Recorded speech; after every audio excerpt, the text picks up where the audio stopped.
বন্ধুরা, আজকের আমার ভিডিওর বিষয়বস্তু হলো চন্দ্রমল্লিকা গাছের পরিচর্যা। আমরা প্রত্যেকেই শীতের বাগানে অন্যান্য গাছের সাথে সাথে চন্দ্রমল্লিকা গাছেরও প্রতিস্থাপন করি।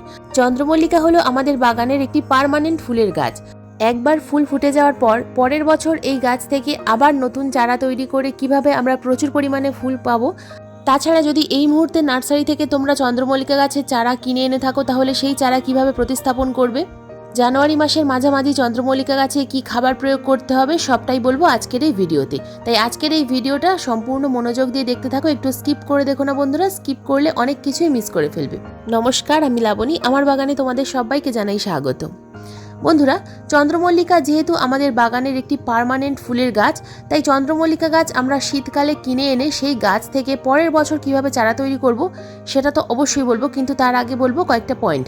যদি তোমরা অনেক লেট করে চন্দ্রমল্লিকা গাছ প্রতিস্থাপন করে থাকো কিন্তু এখনো পর্যন্ত গাছে কুঁড়ি না আসে, তাহলে প্রথম যে কাজটা করতে হবে, চন্দ্রমল্লিকা গাছকে ফুল সানলাইটের মধ্যে রাখতে হবে। যদি পর্যাপ্ত সূর্যালোক না পায় তাহলে চন্দ্রমল্লিকা গাছে কিন্তু অগণিত ফুল কখনোই আসে না। তাছাড়া রোদ্দুরের অভাবে গাছে প্রচুর পরিমাণে পোকামাকড়ের আক্রমণ হবে এবং গাছ প্রতিস্থাপন করার পর অনেক সময় ফাঙ্গাসজনিত কারণে গাছটা মারা যাবে। তাই সূর্যালোক অবশ্যই প্রয়োজন। যদি এই সময় নার্সারি থেকে তোমরা নতুন চারা গাছ কিনে এনে থাকো, তাহলে সেই গাছকে তোমরা কিভাবে প্রতিস্থাপন করবে। প্রতিস্থাপন করার জন্য যে সয়েল মিডিয়াটা তৈরি করতে হবে, তার জন্য নিতে হবে 50% গার্ডেন সয়েল, 40% কম্পোস্ট আর 10% লাল মোটাদানার বালি। এই তিনটে উপাদান একসাথে মিশিয়ে নতুন চারা গাছ তোমরা প্রতিস্থাপন করতে পারবে। এখন যেহেতু নার্সারিতে কুঁড়ি সহ চারা গাছ বিক্রি হচ্ছে, তাই কুঁড়ি সহ চারা গাছ কিনে এনে প্রতিস্থাপন করার পর অন্তত 4 থেকে 5 দিন ছায়া জায়গায় রাখতে হবে, তারপর ফুল সানলাইটের মধ্যে রাখবে। প্রতিস্থাপন করার 10 থেকে 12 দিন পর গাছে তোমরা যে কোনো পটাশিয়াম সমৃদ্ধ খাবার প্রয়োগ করবে। আগের ভিডিওগুলোতে আমি কিন্তু বিভিন্ন ধরনের খাবার প্রয়োগ করা তোমাদের দেখিয়েছিলাম, তাই আজ শুধুমাত্র তোমাদের বলে দিচ্ছি, যদি তোমরা পটাশিয়াম সমৃদ্ধ খাবার জৈব হিসাবে প্রয়োগ করতে চাও, সেক্ষেত্রে কলার খোসা ভেজানো জল এবং পেঁয়াজের খোসা ভেজানো জল প্রয়োগ করবে 10 দিন অন্তর অন্তর, তাহলে খুব ভালো রেজাল্ট পাবে। খাবার প্রয়োগ করার পর যে কাজটা আমাদের করতে হবে, টবের মাটি যেন সবসময় হালকা ময়েশ্চার থাকে, এই বিষয়টা লক্ষ্য রাখতে হবে। যেহেতু আমার গাছে অনেক দিন হয়ে গেল ফুল ফুটেছে আর তাপমাত্রা যেহেতু ধীরে ধীরে বাড়ছে, সেই কারণে ফুল কিন্তু এবার ধীরে ধীরে শুকিয়ে যেতে থাকবে। তো এই শুকনো ফুলগুলোকে আমি কেটে ফেলে দিলাম এবং টবের মিডিয়াটা হালকা সবসময় ময়েশ্চার রেখেছি, যে কারণে গাছে কিন্তু প্রচুর পরিমাণে ফুল ফুটে রয়েছে।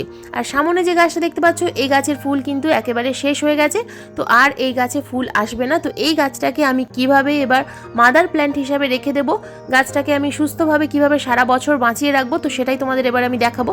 দেখো, এর যে কুঁড়িগুলো আছে এগুলো কিন্তু আর ফুটবে না। এবার আমাদেরকে এই ফুলগুলোর মায়া ত্যাগ করতে হবে, ফুলগুলোকে এবার কেটে দিতে হবে। তো এই গাছের আমাকে এই মুহূর্তে হার্ড প্রুনিং করতে হবে।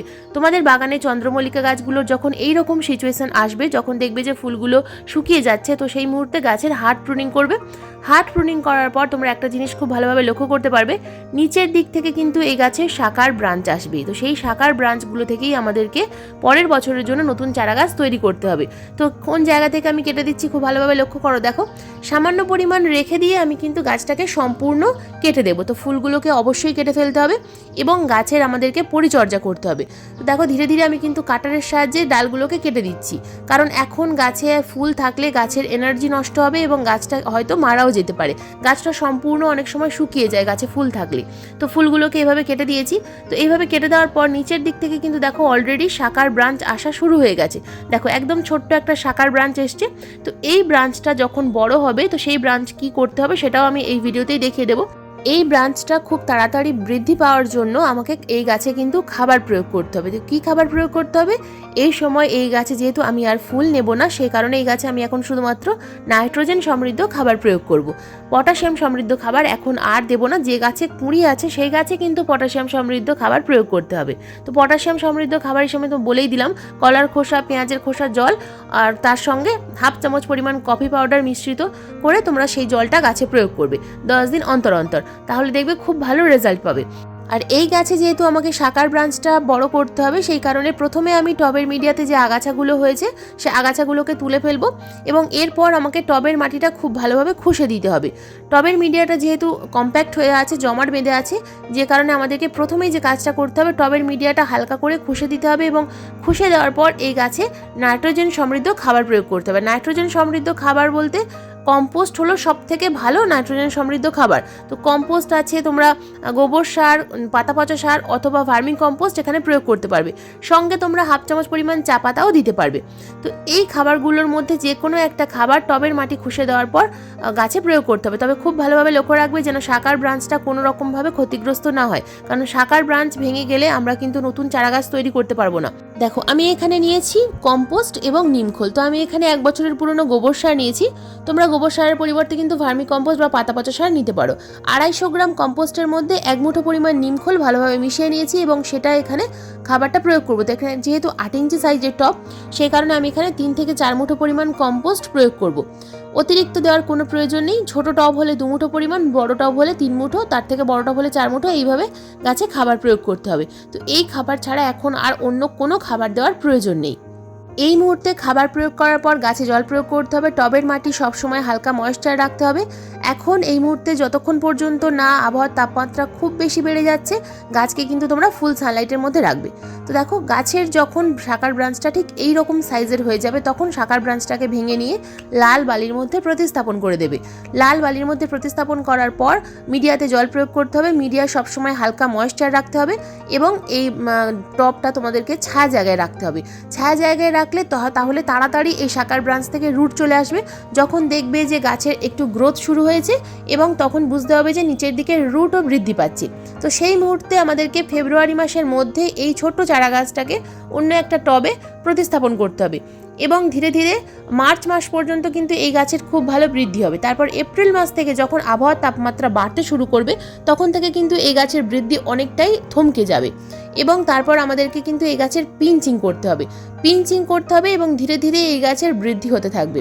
গ্রীষ্মকালে চন্দ্রমল্লিকা গাছের খুব বেশি বৃদ্ধি হয় না, তাই ভয় পাওয়ার কোনো কারণ নেই। তারপর ধীরে ধীরে যখন বর্ষা আসবে, সেই প্রথম বৃষ্টির জল স্টোর করে রেখে এই গাছে প্রয়োগ করতে হবে এবং প্রতিবার পিঞ্চিং করতে থাকতে হবে। তো লাগাতার পিঞ্চিং করতে থাকলে এই গাছের কিন্তু খুব ভালো গ্রোথ শুরু হবে। তো নতুন শাখার ব্রাঞ্চ থেকে কিভাবে চারা তৈরি করতে হবে সেটা দেখিয়ে দিলাম। এবার আসি এই পুরনো মাদার প্ল্যান্টকে আমরা কিভাবে সুরক্ষিত রাখবো, গাছের পোকামাকড় থেকে কিভাবে বাঁচাবো। তো কাকা কীটনাশক সম্পূর্ণ জৈব কীটনাশক। এই কীটনাশক 10 দিন অন্তর অন্তর গাছে প্রয়োগ করতে হবে। গাছে এই সময় প্রচুর পরিমাণে জাপ পোকার আক্রমণ হয়। তো এই কাকা কীটনাশক 1 লিটার জলে 2 ml মিশিয়ে ভালোভাবে গাছে স্প্রে করতে হবে। এটা তোমরা 10 দিন অন্তর অন্তর যদি করতে থাকো, আর সঙ্গে যদি তোমরা এই কাকা কীটনাশক স্প্রে করার ঠিক 3 থেকে 4 দিন পর যে কোনো ভালো মানের ফাঙ্গিসাইড যদি গাছে স্প্রে করো, তাহলে গাছে কিন্তু কোনো রকম কোনো সমস্যা আসবে না। সারা বছর এই গাছকে তোমরা বাঁচিয়ে রাখতে পারবে। শেডের মধ্যে রাখতে হবে। অতিরিক্ত বৃষ্টির জল পেলে গাছ কিন্তু পচে যাবে বা মারা যাবে। আর মাদার গাছ যদি মারা যায়, তাহলে শাখার ব্রাঞ্চ তোমরা কিন্তু মাদার গাছ থেকে তৈরি করতে পারবে না। তাই বাগানের চন্দ্রমল্লিকা গাছকে তোমরা কিভাবে সুরক্ষিত রাখবে, সারা বছর বাঁচিয়ে রাখতে পারবে, সব কিছু ডিটেলসে বললাম। অতিরিক্ত বৃষ্টির সময় গাছকে বৃষ্টির মধ্যে রাখবে না, শেডের মধ্যে যদি রাখতে পারো তাহলে তোমরা কিন্তু সারা বছর এই গাছটাকে বাঁচিয়ে রাখতে পারবে। তাই প্রথমেই বলেছি, চন্দ্রমল্লিকা কিন্তু আমাদের বাগানের একটি পার্মানেন্ট ফুলের গাছ। তাই একবার যদি তোমরা নার্সারি থেকে যে কোনো কালারের চন্দ্রমল্লিকা কিনে আনো, তাহলে সারা বছর কিন্তু তোমরা সেই গাছকে যদি বাঁচিয়ে রাখতে পারো, পরের বছরও সেই একই রঙের ফুল তোমরা তোমাদের বাগানে ফোটাতে পারবে খুব সহজেই। কারণ চন্দ্রমল্লিকা গাছের খুব বেশি পরিচর্যার প্রয়োজন হয় না। সামান্য কিছু পরিচর্যা আর সম্পূর্ণ জৈব খাবার প্রয়োগ করেই চন্দ্রমল্লিকা গাছ থেকে কিন্তু অগণিত ফুল পাওয়া যায়। তো বন্ধুরা, আজকের এই ভিডিওটা এই পর্যন্তই। আশা করছি এই ভিডিওটা তোমাদের কাজে আসবে। যদি ভিডিও সংক্রান্ত কোনো রকম কোনো প্রশ্ন থাকে, অবশ্যই কমেন্ট বক্সে কমেন্ট করবে, আমি যথাযথ উত্তর দেওয়ার চেষ্টা করব। ভিডিওটা ভালো লাগলে কমেন্টে জানিও কেমন লাগলো ভিডিওটা। আর যদি আজকের এই ভিডিওটা তোমাদের ভালো লেগে থাকে, তো প্লিজ একটা লাইক করো, শেয়ার করো, হাইপ করো। চ্যানেলে নতুন বন্ধু হয়ে থাকলে চ্যানেলটাকে সাবস্ক্রাইব করে পাশে বেল আইকনটা প্রেস করে দিও এরকম নিত্য নতুন ভিডিও দেখার জন্য। আজকের এই ভিডিওটা সম্পূর্ণ মনোযোগ দিয়ে দেখার জন্য তোমাদের সবাইকে জানাই অসংখ্য অসংখ্য ধন্যবাদ।